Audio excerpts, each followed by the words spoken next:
Rien n'est écrit et pourtant tout arrive. Des personnages, des émotions, des chutes et des éclats de rire. Noël Antonini et Carlos Enriquez, improvisateurs de l'équipe suisse, sont nos invités.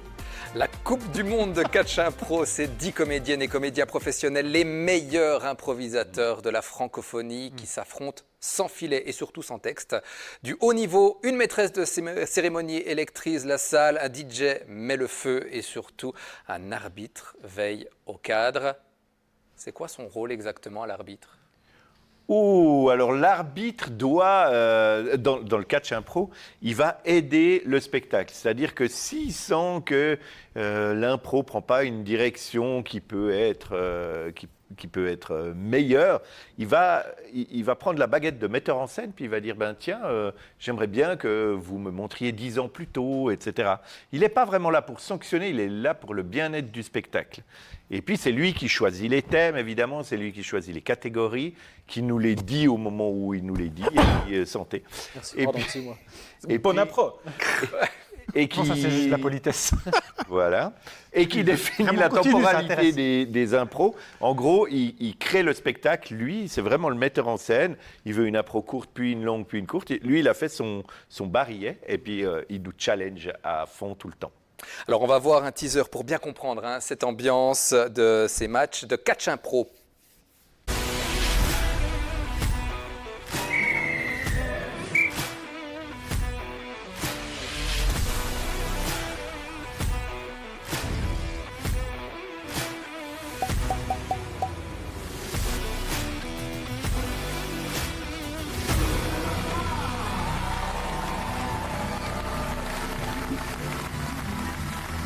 C'est les derniers vainqueurs, ça, les Québécois qui ont gagné, qui détiennent la Coupe du Monde, enfin la ceinture. La de champion ceinture du qui est juste là, que vous allez, qui vont remettre Qui vont remettre en donc. jeu, ouais. Ouais. Et cette année à Neuchâtel, il y a une grande nouveauté. Ouais. Aux côtés des équipes suisses, françaises, belges et québécoises, on l'a vu dans le teaser, une 5e équipe a rejoint l'aventure, venue du Togo et du Bénin. Alors là, il faut m'expliquer comment on organise un tournoi avec un nombre impair d'équipes. Ah ben ça, il faut demander à Seb Blatter. Non, en fait, tous les soirs, il y aura tous les comédiens qui vont jouer, tous les comédiennes et comédiens. Il y a toujours un match, si on veut, par exemple, Suisse-France, puis Québec-Belgique, et Togo-Bénin vont être des joueurs jokers dans chacun des matchs. Donc il y aura un joueur ou une joueuse du Togo-Bénin dans le premier match, et un joueur ou une joueuse dans le deuxième match, qui participera comme un autre improvisateur, mais on ne pourra pas voter pour cette équipe-là, l'équipe Joker.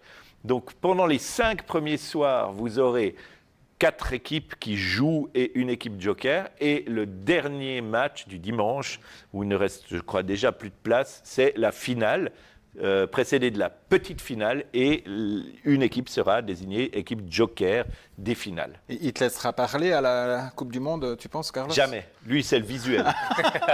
Noël, il fait les mimes.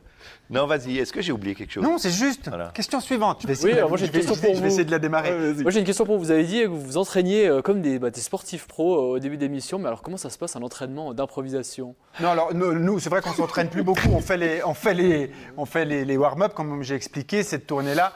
Mais c'est vrai que nous, on a acquis pas mal d'expérience avec les années, puis on est un peu des vieux sportifs. On s'entraîne plus régulièrement. Mais des improvisateurs, ça s'entraîne régulièrement. C'est-à-dire en entraînement, on entraîne tous les mécanismes qui font qu'une impro fonctionne.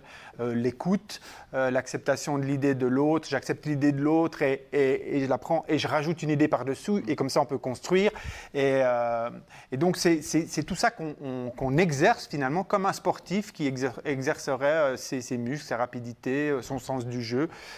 Donc ça s'entraîne, oui. Et chaque année, avant la Coupe du Monde, chaque édition, on fait un stage. On prend un entraîneur et Oui. puis on bosse avec lui. Et vous vous connaissez quand même bien, vous, Carlos et Noël, depuis Oui. près de 30 ans, avec aussi votre collaboration avec les Putsch. Oui. Est-ce qu'on peut imaginer que cette complicité, forcément, ça aide ? Bah, les joueurs qui... T'as vu comment j'ai pris le... J'ai vu que tu repartais. Les joueurs qui jouent en face de nous, souvent, ils ils nous le disent, disent, il y a il y a quelque chose qui se passe entre vous. Mais moi, je ne perçois pas vraiment. Mais semble-t-il qu'il y a quelque chose, le fait qu'on se connaisse. On sait voilà. ce que l'autre va dire. Et quand vous improvisez, vous allez puiser dans des histoires personnelles. Vous avez un espèce de stock d'histoires que vous prenez ou c'est de la pure impro? Je crois pas. Je crois que franchement, c'est de la pure impro. Parce que ça n'a pas grand intérêt d'aller raconter notre vie, ça on le fait dans des spectacles écrits. Mais en impro, on a vraiment tout l'imaginaire. Puis moi, j'ai rarement été un dragon, j'ai rarement vécu au Moyen-Âge. Non, mais cela dit, on va pas recréer des trucs qui nous sont arrivés. Par contre, il est possible que ce qui s'est passé les derniers jours puisse, à un moment donné, nourrir un événement, je sais pas, nourrir un personnage, etc., nous amener une idée. Parce que finalement, on est des éponges et qu'on rend là sur scène et comme on... Oui, mais c'est inconscient. Il n'y a pas des ficelles, il n'y a pas des grandes ficelles, excuse-moi Thierry. Il n'y a pas des ficelles quand même, des appels, des petites méthodes. Il y a de la technique, on va dire, mais ce n'est pas des ficelles. C'est-à-dire que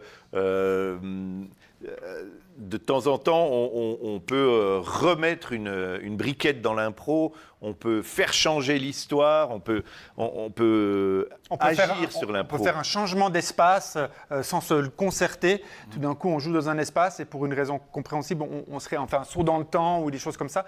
Mais le joueur d'en face va comprendre et accepter.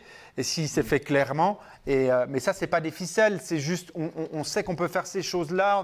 Justement, c'est des choses entraînées, c'est des réflexes entraînés et des figures entraînées, codes, si un on peu. veut. Ouais, des figures, Et puis par expérience, de jouer quelque chose qu'on a déjà répété, c'est mauvais. En impro, la grande qualité de l'impro, c'est la spontanéité. Et si vous refaites un truc que vous avez entraîné, ça a de fortes chances ou de forts risques d'être en dessous, quoi. Donc vraiment... En fait, faire quelque chose de préparé, c'est inintéressant. Ouais. Ça retient nous.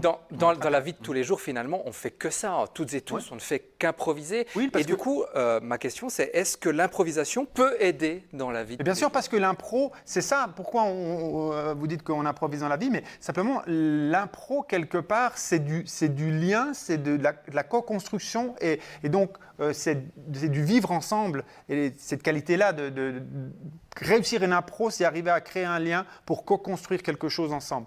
Et ça, on le fait dans la vie au boulot, on le fait dans le couple, s'écouter, enfin, dans plein d'endroits, c'est juste très humain l'impro. Tous les ingrédients qui font qu'une impro fonctionne sont les ingrédients qui font que la qualité du lien et des contacts qu'on a entre nous fonctionne bien.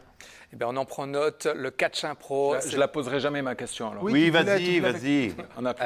C'est un peu de temps. On dit de l'oreillette qu'il n'y a plus de temps. Allez, c'est peut-être créer des dialogues plutôt que des débats. Oser écouter avant de répondre et construire quelque chose ensemble. Vous l'avez très bien dit.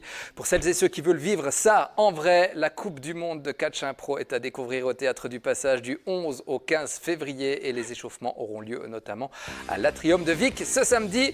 Merci d'avoir été avec nous. Merci à vous, c'était cool. Alors, ce que je voulais vous Oui, alors, dis-nous. En impro, on dit oui et on construit. Pardon Thierry, c'est à cause de moi que t'as pas pu poser ta question. Et dans la boucle, on fait pareil, on enchaîne. Pas de début, pas de fin, juste une émission qui tourne. Alors retour du journal de Canal, du Canal sportif, de l'immobilier, la vie en mètres carrés et de la météo. À tout de suite.